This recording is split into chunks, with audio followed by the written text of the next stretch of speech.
Surah Al-Fatiha.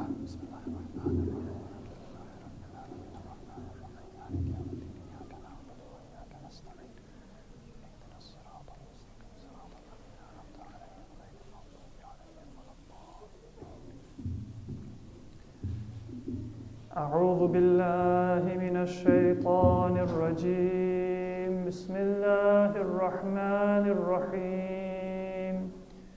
الحمد لله رب العالمين بارئ الخلائق أجمعين فاطر السماوات والأرضين والصلاة والسلام على أشرف الأنبياء والمرسلين المبعوث رحمة للعالمين شفيع المذنبين وحبيب قلوب الصادقين سيدنا ومولانا أبي القاسم محمد اللهم صل على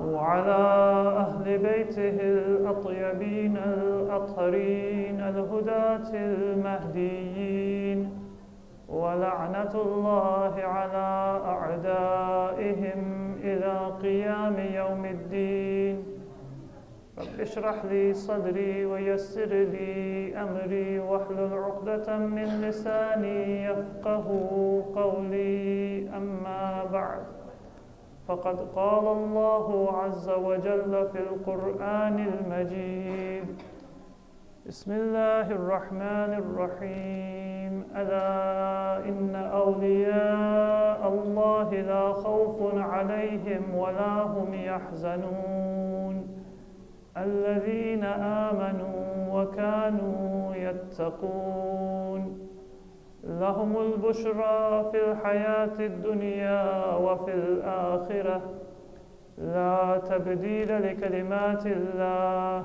ذلك هو الفوز العظيم صلوا على محمد وآل محمد.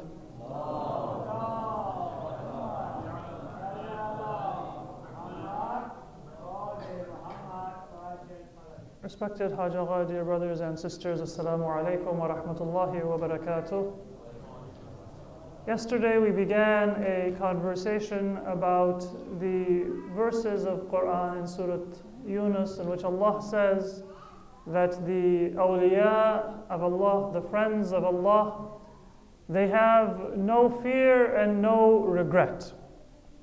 That is a promise and one of the slogans, one of the mottos of our religion and our belief system. But as much as it might seem to be a very simple statement and a very simple motto, it's somewhat divorced from our actual experience and our practice. These days, it's not easy being Muslim.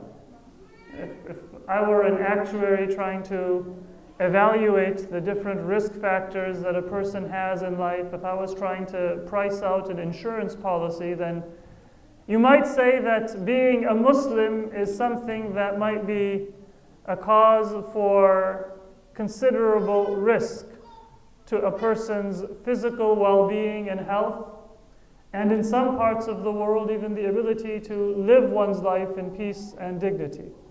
And if you are a lover and a follower of Ahlul Bayt, then it is even something which is a greater risk factor.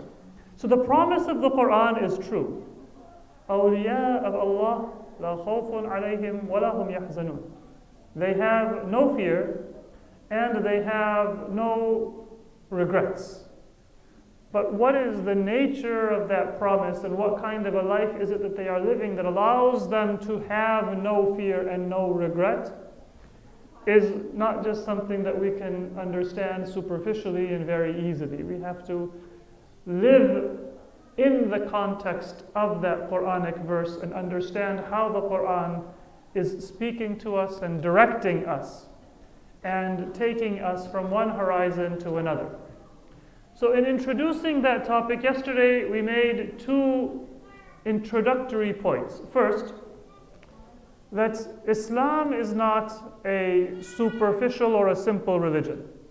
This religion, it is the essence of creation itself. It's not just a teaching. It's not just a system of practice or law. It's not just an element that regulates human behavior, but it is haqq. And one of the names of Allah is that He is haqq. It is existence and truth and reality itself. When reality shows itself in creation, then that is the creational reality of Islam. And when truth shows itself in law and in morals, then that is the law and the moral system of Islam. So it is as profound and as deep as all of existence, all of creation in the heavens and the earth itself. It's not something simple. It's not something that we can take light. It's not something that we can ever say that we have figured out. And that is one of the key challenges to a believer. We talked about two elements of that yesterday. One is that in theory and in knowledge and understanding, we should never think that we have figured Islam out.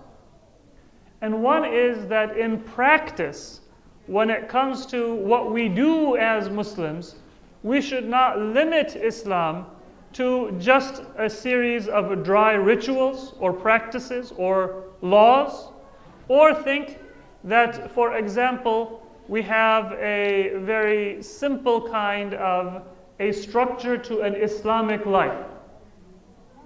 That structure is there and it is an important part of Islam. And none of our actions should go outside of the structure that is placed by Islam for us to live according to. But let me just take a very simple example. If we look at the relationships between a husband and a wife in marriage, if you want to understand an Islamic marriage, then you don't go to a book of fiqh and say these are the laws of what are the responsibilities of a husband and what are the responsibilities of a wife in order to understand how to have a successful marriage or relationship. If I have to go to my spouse, or my spouse has to come to me and say that it is written in this book of law that this is one of my responsibilities, or you owe me this, then that itself is a symptom that that marriage has failed.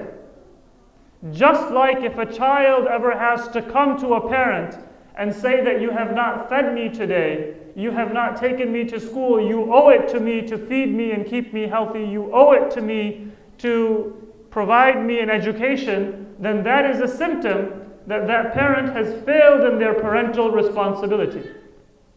And if a parent has to remind their child of their obligations, then there is a failure in that relationship, whether it's the child's fault or the parent's fault or some other cause, but that is a failure. The Quran says that the marital relationship is a sign of God, وَجَعَلَ بَيْنَكُمْ مَوَدَّةً وَرَحْمَةً, that Allah has placed love and Allah has placed mercy. Those are the signs of God within the marital relationship. That is the foundational definition of how marriage is to be understood in Islam. The Quran has placed certain obligations, but then within those laws it says, وَعَاشِرُوهُنَّ بِالْمَعْرُوفِ. You deal with your spouses on the basis of ma'ruf, that which socially and customarily, ma'ruf comes from the same root as the word urf, common custom and understanding. That which society can understand and can appreciate is honorable and good interaction. And so, the laws of Islam are always part of our teaching. But don't limit Islam to those laws. Don't remove those laws from Islam. Understand that they are part of the picture, and the reality of what Islam wants us to live by is far more comprehensive. Now, what is the reason that people tend to limit their horizon? If Islam wants to broaden our horizon, It wants us to practice fiqh but not limit ourselves to certain rituals. Islam wants us to believe certain things very strongly but not to limit ourselves to what we know. What are some of the reasons that people tend to draw down, narrow their horizons? One reason is that it is destabilizing for us to always feel that we don't have definitive answers. Uncertainty is difficult for us to live with. Much of our life is actually spent rationalizing and justifying our beliefs and our prejudices and the circumstances of our life. Cognitive dissonance is something that makes it difficult for us to live. So if I have made a bad decision in my life, and I know it's a bad decision and everybody else knows it's a bad decision, the normal response that most people have is that we don't make that an excuse to say, maybe I don't know as much as I did. And maybe I need to become a student again and study and learn. What is our normal response? We justify things for ourselves.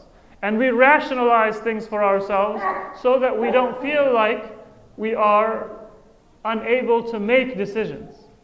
It's a very difficult thing emotionally and spiritually for a person to be in a position of uncertainty. This is why people often wish that they could get certain answers about their life. They say that, can I get an istikhara before I make a decision? Why do people look for istikharas? Because they want to get the answer of what is the most favorable decision that I can make.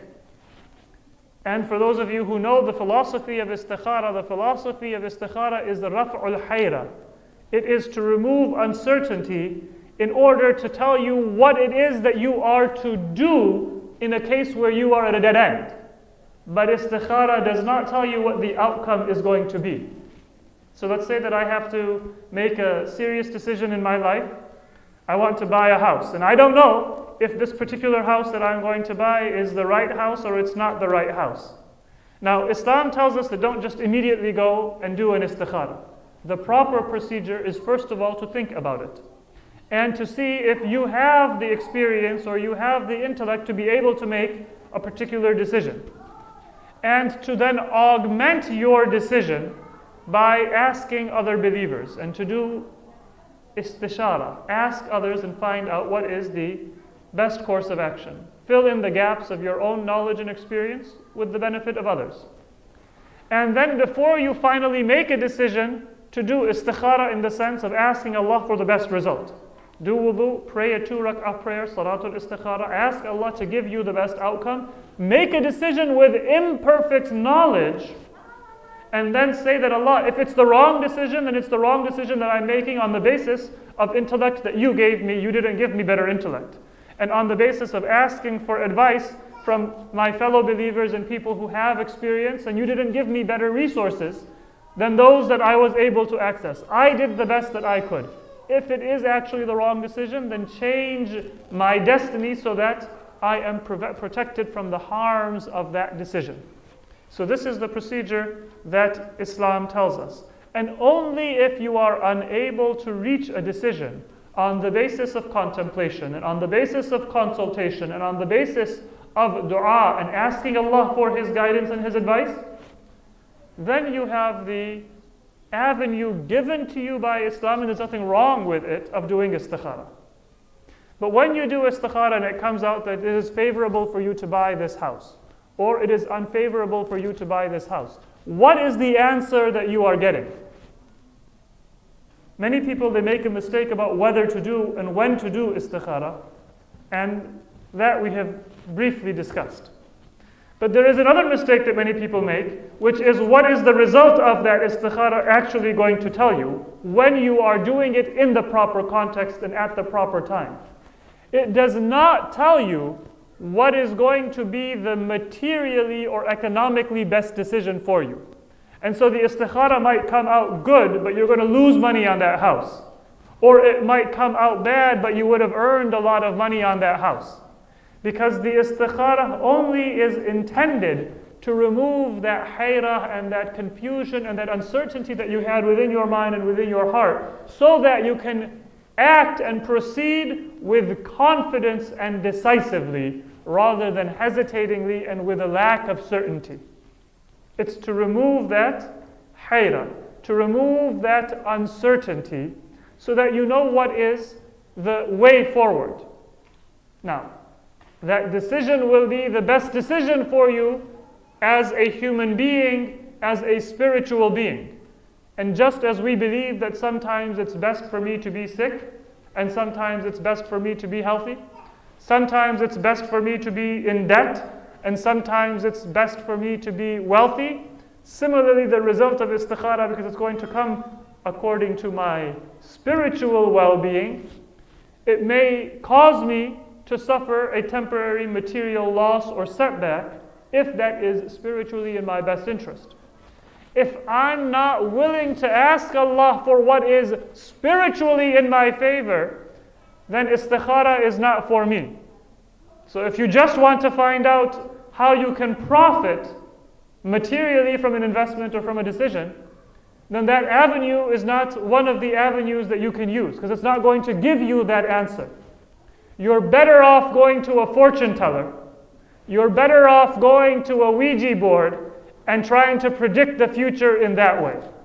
And they're not going to tell you the future either. But at least they're making the claim that they're telling you the future. And so psychologically you can feel that you're getting a prediction of what's going to happen in the future. Istikhara, whether you do it with the Quran or by any other authentic means, is not even claiming or telling you that this is going to tell you what is going to happen in the future. And so when you do the istikhara to find out how is it best for you, you still have to navigate uncertainty. Because now that I have done the istikhara, I married that person. And in general, I don't recommend istikhara for marriage. Because all of us have access to family members and friends and elders in our community, parents, relatives. All of us have access to different ways of mashwara or mashura or istishara to get good advice. So in practical terms, for marriage, it should never come down to a point where I am in that position where I'm absolutely unable to make a decision. Sometimes it might be the case, but if we think about it, then we should have an intellectual basis, an experience. We should have family and friends and resources that we can draw on to make that decision. But sometimes there are decisions that maybe I don't have good advice. So for example, if no one in my family has gone to college, or they haven't gone to college in the current environment, and I don't really have anybody that I can trust to look after my moral interests and my academic interests, and I don't feel like I have good advice that I can get, then in some cases, it might be for education, it might be for a purchase, it might even be for marriage, it might be justified for me to do an istikhara. Once I do that istikhara, I'll find out that I got married, and you know what, my spouse is not built just to complement my personality. I have a fight. I go to that college, and it's not easy for me to succeed in every field. I still have uncertainty. I might still have an environment that is unhealthy or un-Islamic, and I have to deal with it. So even if you do istikhara, because it's not about predicting the future, but it is about telling you how to navigate uncertainty and be decisive, eventually you will still have to deal with the outcome and the result of that istikhara, and you will still have to deal with uncertainty. It's to move you from one stage to another, but it should never become a crutch, remove you from the reliance on your intellect and your decision-making power. And that is by design. Islam has one of these very strict and very fundamental principles, which is one of the sunan of Allah subhanahu wa ta'ala, that He wants to keep us bayn al-khawfi wal-raja, always on an even balance between fear that we might be worthy of punishment and raja and hope that inshallah Allah's mercy will encompass us. It will come and include us. If any one of them becomes greater than the other, then our faith will be in jeopardy. Imam Muhammad al-Baqir alayhi salatu was salam, sallu ala Muhammad wa ali Muhammad.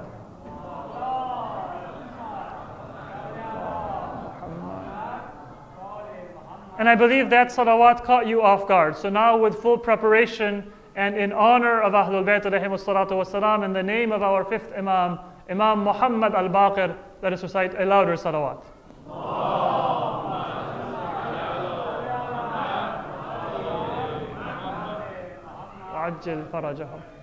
He compares khawf and raja, fear and hope, to the two wings of a bird.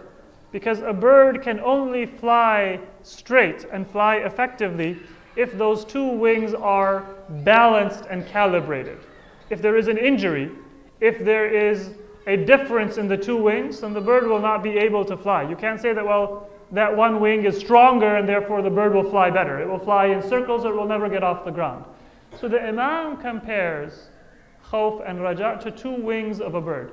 If I feel that I am becoming more concerned about adhab and fearful of punishment and hellfire, then if I feel that imbalance in my life, then I should think about and contemplate and familiarize myself more with the verses of the Quran and the du'as that address God's mercy, so I can bring myself back into balance. Because there is nobody who is outside of God's mercy. But if I feel in my life that I am in a position now where I think that, well, I'm on balance a good person. I've just done my Hajj, I've just come back from ziyarah, I just did a major favor to a family member, I was very kind to my parents, I took care of some of their needs, and right now I feel like I must be in the good books of Allah. Then I need to remind myself of the verses of adhab. I need to remind myself of my sins. I need to remind myself of my vulnerability. I need to remind myself that all of that good that I did, it was a favor given to me by Allah. And the time, the knowledge, the resource that He gave me, I certainly did not use it fully. It's as if Allah had given me $100 to invest, and I still have $95 left. Well, I have $95, I might think that I'm a success.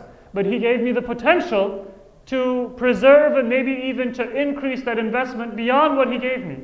And I certainly have not fully lived up to all of the opportunities that Allah gave me. I need to remind myself of that. So if I am leaning on the side of khawf, then I come back in balance. If I am leaning in the side of raja and hope, then I should come back in balance. And I should always feel that I am equidistant from being punished for my sins and being encompassed by God's mercy and being forgiven for my sins.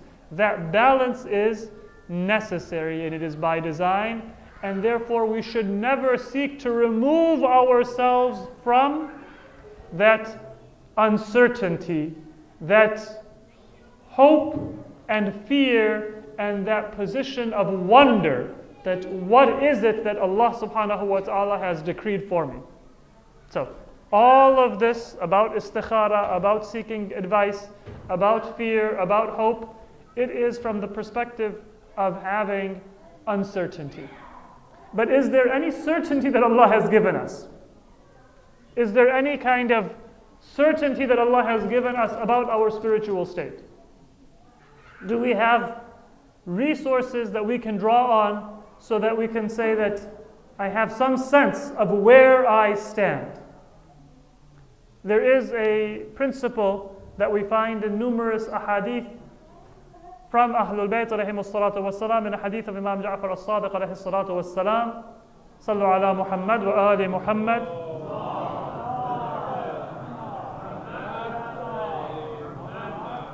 That the uncertainty is removed by looking within your heart, not by looking outside of yourself.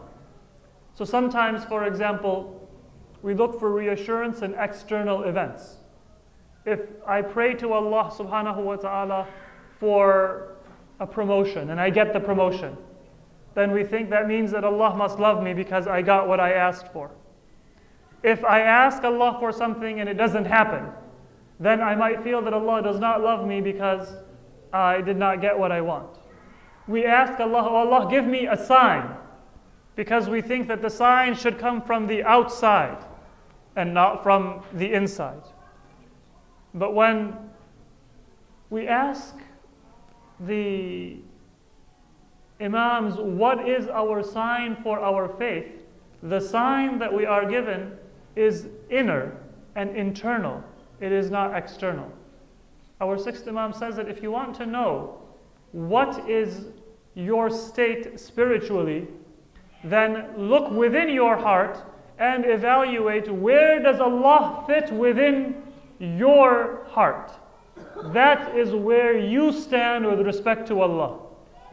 So if Allah is the last concern that I have in my life, then I am also not important to Allah.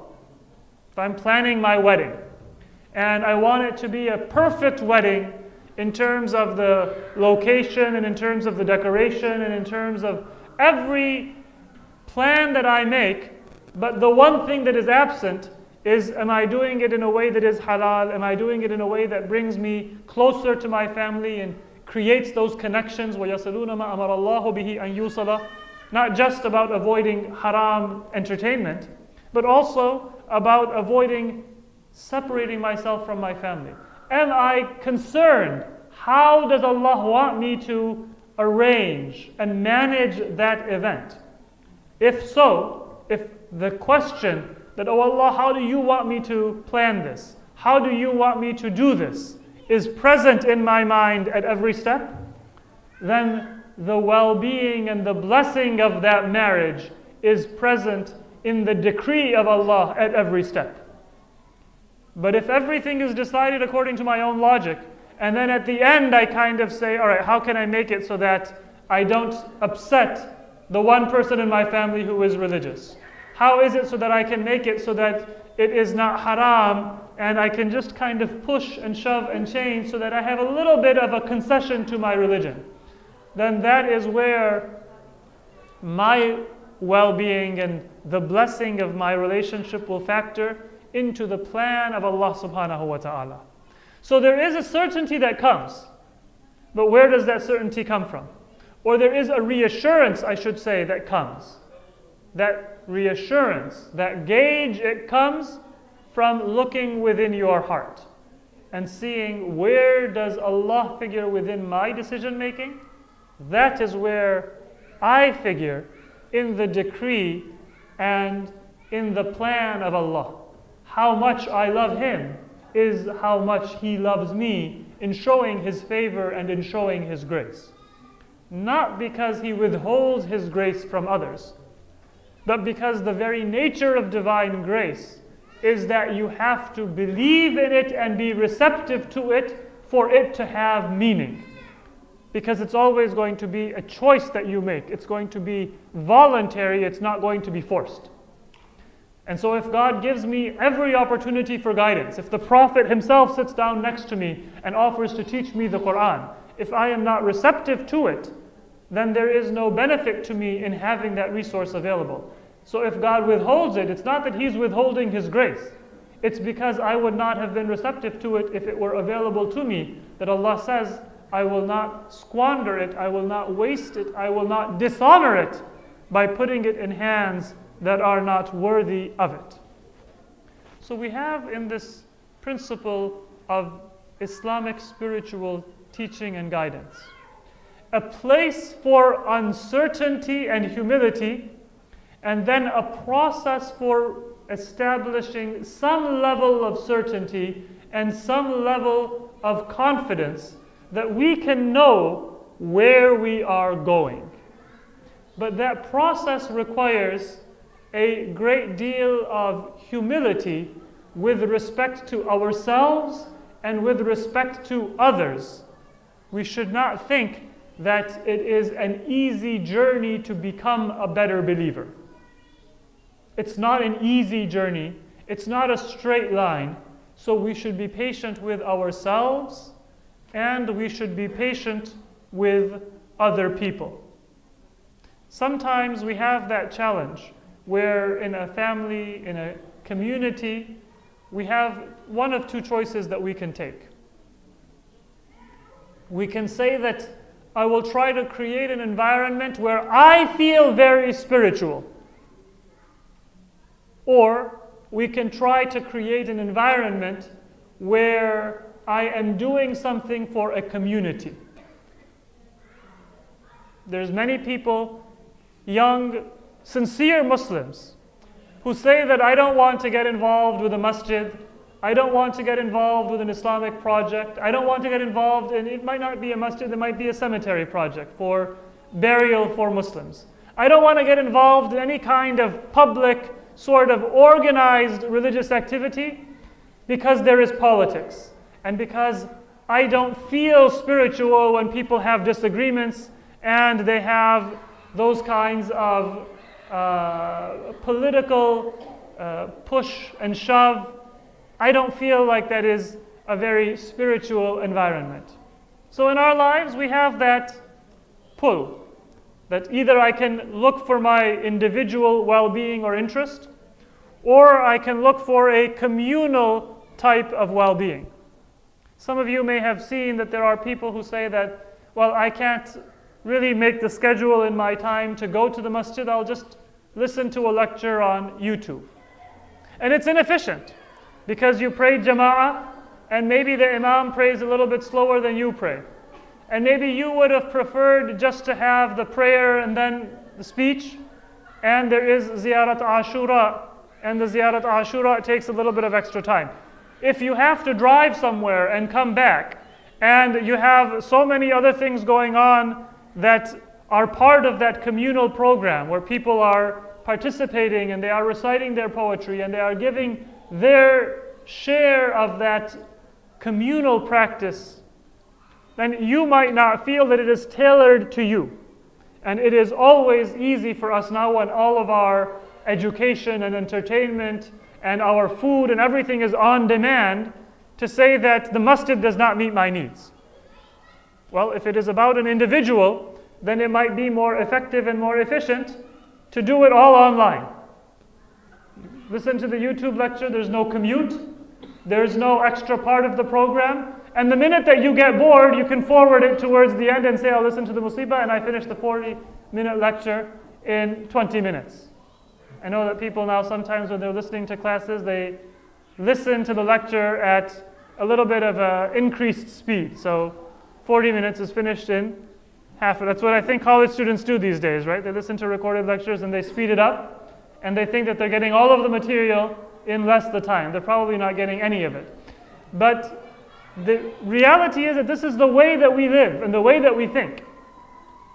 In Islam, our goal as a spiritual person is to be part of a community of spiritual development. And that is why Islam tells us that when you have a child, now a child cries, and some parents are lucky, they have a child that sleeps for the majority of the day. They say, I don't know why parents are always complaining.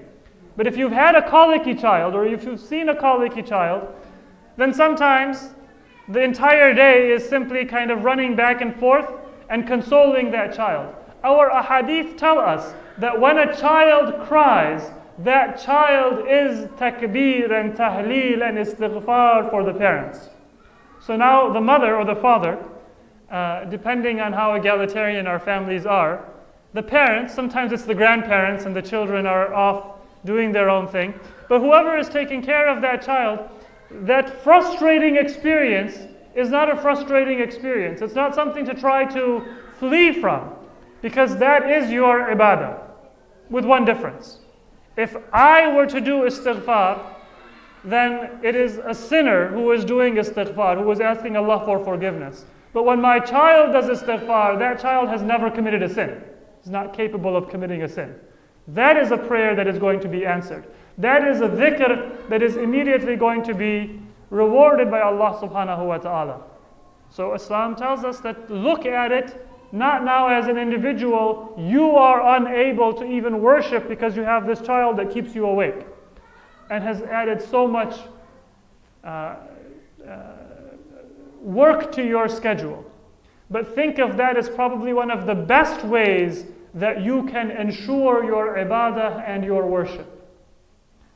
Similarly, when it comes to a community, this program that you have in a masjid, you might have a great deal of inefficiency, but you are part of a community.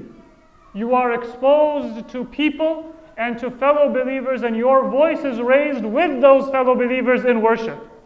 Even if you don't learn anything, even if all you do is you come and you participate and you leave, then you have gained something that you cannot gain if you had learned 1,000 things on a YouTube lecture without partaking and being part of it.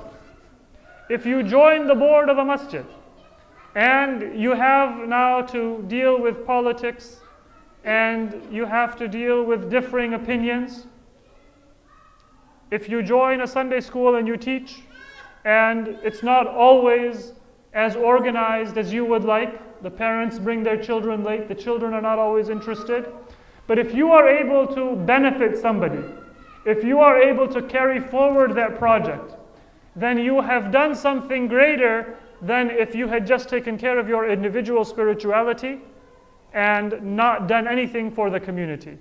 That frustration of having to work with a community is itself an ibadah and a reward, because it is part of a communal practice. That is one of the ways that Islam wants us to keep the religion and the spiritual practice of Islam alive. And so just as we have a hadith that if you want to know how Allah loves you, look in your heart, we have the same standard given to us for our fellow believers. So our Imams have said that if you want to know what your fellow believers think of you, then look within your heart and see how much you love them and how sincere you are for them. If you have a marriage, then don't just go and spy on your spouse's phone and social media account to see what they're really thinking. But try to look within your heart and develop what is within your heart. That will be a more reliable way to find out what your spouse thinks of you, and that will develop that relationship than sometimes what we think is going to give us the inside picture. If you want to know about your children, if you want to know about your other relationships, then look within yourself and let it emanate from your heart and from your soul, and that will be the best way that you can get meaningful and insightful information about how that other person thinks of you. It's very interesting that the same standard that Allah gives us to find out about our spiritual relationship to Allah, if I want to ask the question that what does Allah think of me? Is He happy with me or is He not happy with me? Is the same standard that I have to ask, what is it that my fellow believers think of me? I look in both cases in my heart. Do I love Allah? Then Allah loves me. Do I think of Allah? Then it means that Allah is thinking of me. Do I love my fellow believer? Do I think of my fellow believer? Then that person also is thinking of me. That relationship is on good terms. And eventually, if we follow that process, then we will get better at it. So sometimes we might have a quick judgment. We think that we are on good terms with somebody and they'll surprise us by saying that no, everything is not okay. Well, that's the beginning of the stage. Whenever you have a new instrument, you might have a few times where you don't know how to use it properly, but then the more you use that instrument, the more you use that gauge, you will become more precise and better at being able to measure with it. So this is the same thing. It doesn't mean that you will never make a mistake, but the more you use that process, your heart will become a better gauge of your spiritual state. And it will become a better gauge of your relationship with your fellow believers. And in reality, the two are the same thing. Because your spiritual state is tied to your relationship with your fellow believers. So if we want to summarize the process that we have taken so far in our discussion, in the first place, Islam wants us to be comfortable with uncertainty. But being comfortable with uncertainty doesn't mean that we don't look for answers. It means that we look for answers with humility And when we find answers, our concern is primarily with what should I do now? And if I know what decision I need to make, then it's not important for me to have an opinion about everything that goes on in the world. Whereas the pressure that we find within our society and within our culture is that we have an opinion poll, and we have trivia, and we have Huffington Post and all of these social media. We have information and we have an opinion about everything in the world. But we don't have insight about how to make a decision at any moment in our life. It's the exact opposite that is the reality of our life. We have plenty of information, but we have no meaningful information that allows us to make good decisions. So you have people who are at the top of their field professionally, economically, but they don't have good family lives. Because they've never learned. They're highly educated, they're highly experienced, but they never learned and they don't know how to make good, meaningful decisions as a human being. They know how to make profitable decisions. They know how to split hairs in their field, but they don't know how to make good decisions in their life. Whereas what we are looking for Islam is not to be unaware of the trivia. If it interests you, then get that information. But the basis is be willing to be unaware and not have certainty. I don't know what Sayyid Khamenei is thinking in his office. I don't know what Sayyid Sistani is thinking. I'm not trying to figure out how the Maraji should run their affairs and how all of the other countries of the world should run their affairs and how the economy is going to go in 10 years and how my country is going to be politically, economically, socially in 10 years. That's an interesting discussion if I can have it, if I have time for it. But what is important for me is, with my finances, what decision do I need to make right now? With my family, what decision do I need to make right now? That is essential. And everything else is superficial. Be comfortable with that uncertainty, because when you're comfortable with uncertainty, you can find certainty in those questions that are meaningful. Because you won't be distracted. You will have the basis for a good decision. And if you want to see the example of that, then you have a very beautiful exchange between Imam Hussein and his son Ali Akbar on the way to Karbala, which very beautifully illustrates that focus on what is relevant to our decision making. You've probably heard the story that on the way to Karbala, for a moment Imam Hussein closes his eyes. And he may have been in a state where he was seeing a vision, or he may have fallen asleep for a moment, but when he awoke, there were tears streaming down the face of the Imam, and there was grief that showed on his face. Just a few moments may have passed, but it was as if an entire lifetime had passed in the heart of the Imam.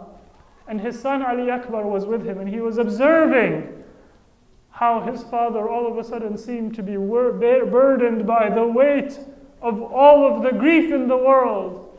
And then he heard his father whisper, "Inna lillah wa inna ilayhi raji'un." Surely we belong to Allah, and to Allah we shall return. And for a son like Ali Akbar to hear that and to see that state of a parent, that grief, that burden, that hopelessness from anything in this world, is probably the most trying state that any child can face with respect to their parent. Ali Akbar says, "Ya abati, mimma istirja'uk?" Oh father, why did you say inna lillahi wa inna ilayhi raji'un? This is a son raised in the family of the Prophet. He knows that they would only say inna lillahi wa inna ilayhi raji'un when there is a true tragedy, when there is a loss of a blessed life, at times of martyrdom, at times of adversity. So Ali Akbar says, "Father, why did you say inna lillahi wa inna ilayhi raji'un?" And the Imam said that when I closed my eyes, I heard a voice saying, and I knew that it was a heavenly voice, not a worldly caller, that this caravan is marching forward, and death is galloping towards them. My son, I am carrying the family of the Prophet. I am carrying in my caravan the granddaughter of the Prophet, Lady Zainab, Abul Fadl Abbas, the orphan son of my brother, Imam Hasan. I am taking this caravan forward towards Iraq, and I have just been informed that as we are marching forward, death is galloping towards us. And Ali Akbar provided the best response that any son could respond to with his father. He was just informed not only of his own martyrdom, but of the martyrdom of his father, the martyrdom of all of the warriors in that camp. Ali Akbar was a wise son of an imam. He knew what it was that the imam was saying. When death was marching towards that caravan, then death would not just touch one person or two people. It would touch and it would receive every one of those martyrs, and Ali Akbar knew that. But he was not distracted. That, oh my father, what will happen to so-and-so? Oh my father, what will happen to Lady Zainab if you are killed? Oh my father, if I am killed, then what will happen to my sister Sakina? Oh my father, how will this be? And how will our family survive this? He says, Ya abati awalasna ala al-haq. Oh father, are we not on the right path? And the Imam said that, oh my son, if we are not on the right path, then who will be on the right path? Is the right path going to be known by anything but the fact that Imam Hussein is on that path? And then that was the only question that Ali Akbar needed to ask. And those were the only words that he needed to hear. He did not ask, when would he be martyred and how much longer would he survive? He did not need to burden the Imam by getting any more details. They were all details. He had what he needed to know. He said, Father, then let death gallop towards us. It does not concern us whether we meet death or death meets us. As long as we are on the right path, then I have all the information that I need to make that decision. Let me just take you one more stage to the scene on Ashura. If you want to know what the heart of the Imam must have been like when he bid farewell to Ali Akbar, then recognize that this was the character of that son. That when the Imam is burdened by grief, one question and one statement from his son was able to reassure the Imam and give him the confidence and the strength to be able to continue on the path, because he knew that his companions, that his family were ready for that challenge. A son like Ali Akbar, who can provide solace and comfort to the infallible heart of the Imam, comes on the day of Ashura and says, oh my father, will you give me permission to go and fight this enemy? Imagine what it must have been like for Imam Hussein to say that, oh my son, you have my permission, and show this enemy your courage. Inna lillah wa inna ilayhi raji'un. وَسَيَعْلَمُ الَّذِينَ ظَلَمُوا أَيَّ مُنْقَلَبٍ يَنْقَلِبُونَ.